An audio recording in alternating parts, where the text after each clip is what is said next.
Pertama, Panglima sudah dari Angkatan Darat, Pak Muldoko, Pak Gatot, Bramantyo dari Angkatan Darat, Pak Hadi Cahyanto, Udara. Harusnya kan Angkatan Laut. Karena ada yang menyitir lagi Undang-Undang TNI. Itu yang dijadikan alasan kenapa rotasi itu harus ada rasa keadilan. Kan harusnya jatahnya Angkatan Laut, tahu-tahu Anda. Angkatan Darat lagi. Orang bilang ini kembali ke zaman Orde Baru aja, di mana dominasi Angkatan Darat begitu kuatnya. Sampai di sini apa pendapat Anda?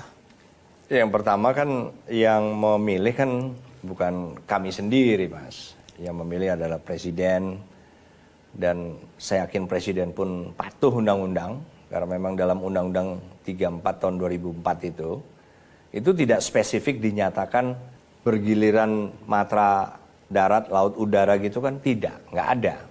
Bergantian. Jadi di situ tidak kemudian secara spesifik ada satu pilihan, tidak ada. Dan oleh karena itu ya, saya yakin Presiden pun sangat mengetahui peraturan perundangan itu. Oke, dengan demikian Anda hendak mengatakan bahwa itu di luar kewenangan Anda lah ya? Oh iya. Oke, itu hak prerogatif dari Presiden. Iya. Soal rasa keadilan, Anda nggak bisa jawab ini. Ya, bukan kapasitas saya lah untuk menjawab. Oke. Hal lain yang dipersoalkan, ya, ini klarifikasi. Hal lain yang dipersoalkan dari Anda adalah ketika Anda ditunjuk, dipilih sebagai elit ya di TNI, Panglima TNI, Anda dianggap miskin pengalaman tempur. Nggak pernah jadi komandan Kodim.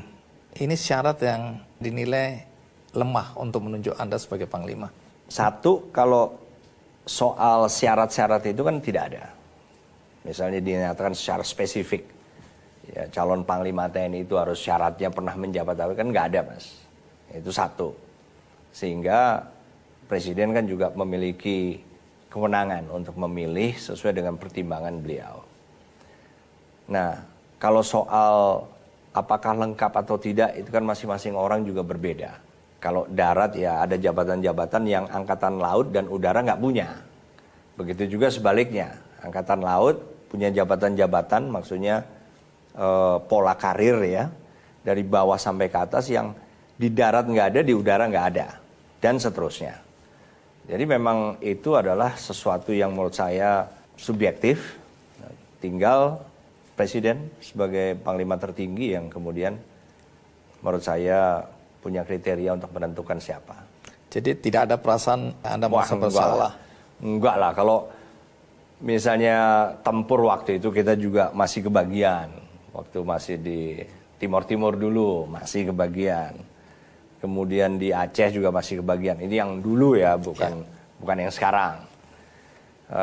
Kita juga punya pengalaman. Ke Papua juga pernah. Jadi kalau Komandan Kodim memang nggak pernah. Karena memang setiap jabatan itu nggak mungkin semua perwira itu bisa punya kesempatan mengalami. Karena memang jumlah kita kan lebih banyak dari ruang jabatannya sendiri untuk bidang itu. Baik. Anda sudah menyebut penugasan di Papua. Ini juga memunculkan isu yang tidak sedap terhadap Anda. Karena salah satu persyaratan untuk jadi Panglima adalah paling tidak ada isu pelanggaran HAM. Muncul isu, dan sampai hari ini masih ada, ya, bahwa Anda adalah salah satu yang terlibat dalam kasus pembunuhan tokoh Papua Teis Aluai. Saya tidak tahu siapa yang berusaha untuk mengangkat. Tapi saya sangat senang kalau yang ngangkat ini tunjukkan. Buktinya mana? Karena apa? Saya tidak sedang berada di Papua, tidak sedang bertugas di sana, dan saya kenal aja juga enggak.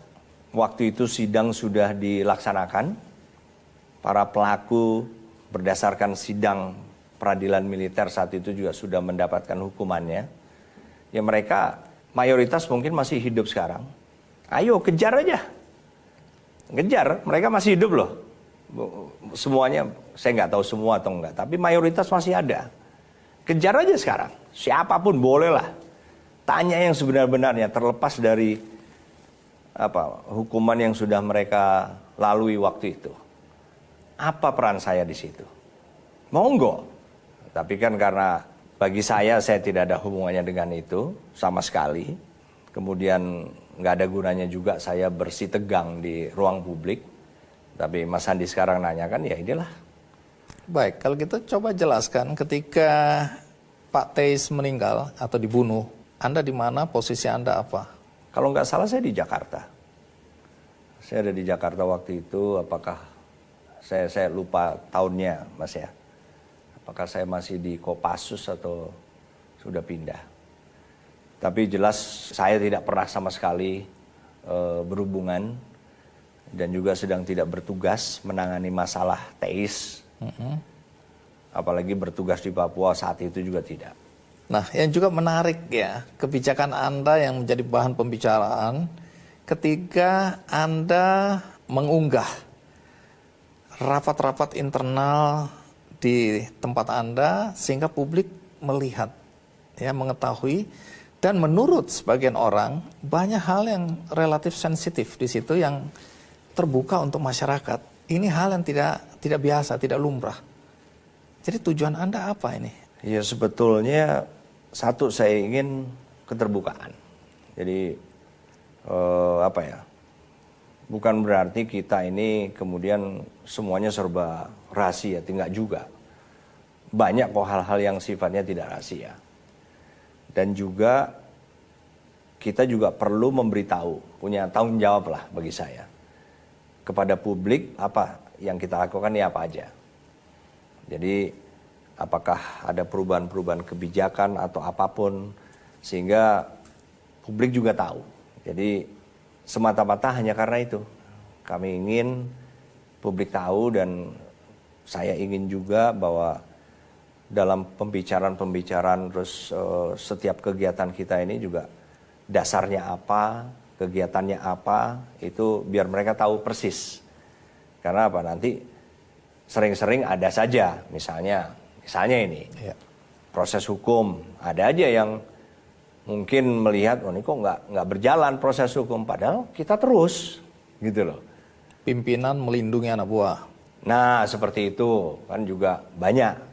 Selama ini nih, selama saya mimpin pun kan juga banyak yang mempertanyakan. Yang menarik di situ kan, di banyak video yang diunggah tadi, Anda itu terlihat ya, kalau terlihat itu kan belum tentu benar, marah di situ dan mengambil keputusan yang sangat tegas di situ. Tapi bagi sebagian orang, mungkin ketegasan itu kalau dipublikasikan, itu juga bisa membuat orang yang Anda marahi, ya saya menyebut marahi aja, padahal orang itu jenderal juga, berbintang juga, di depan umum Anda marahi, atau ada anak buah yang melakukan tindak kejahatan, kriminal, Anda bilang, jangan dilindungi, masukkan penjara aja, dan seterusnya. Kalau saya marah, itu saya yakin waktu itu ada proses yang jalan di tempat, atau proses yang tidak berjalan. Karena kalau berjalan semuanya nggak mungkin lah saya marah. Intinya kan kita harus accountable. Kita harus bertindak sesuai dengan peraturan perundangan. Kalau memang ada yang melakukan tindak pidana, ya harus bertanggung jawab. Nah, tapi juga kita berhadapan dengan tadi kebiasaan. Kebiasaan melakukan tindak pidana tetapi tidak ada konsekuensi apapun juga bukan masalahnya lagi lah. Bagi saya, ya kita melakukan sebuah tindak pidana, ya kita harus bertanggung jawab dong. Nah bahwasannya kemudian proses hukum tidak berjalan, itu ada apa? Kenapa nggak berjalan? Apakah ada masalah yang belum saya tahu? Karena apa? Saya mengawal terus. Ada yang sudah saya dengar rencananya ini, tapi kemudian tidak berjalan. Biasanya begitu Mas Andi. Jadi kalau prosesnya sebetulnya berjalan, nggak mungkin lah saya marah. Tapi yang saya marah itu berarti sudah cukup keterlaluan. Karena apa? Berarti tidak berjalan. Padahal nggak ada yang kemudian harus membuat dia dikecualikan. Hakim Agung tertangkap dalam konteks dugaan korupsi. tentara kemudian menjadi penjaga pada saat itu, ya. Banyak orang kemudian melihatnya dari sudut pandang tentara sedang dipakai untuk nakut-nakutin, untuk jadi backing. Apa pendapat Anda ini?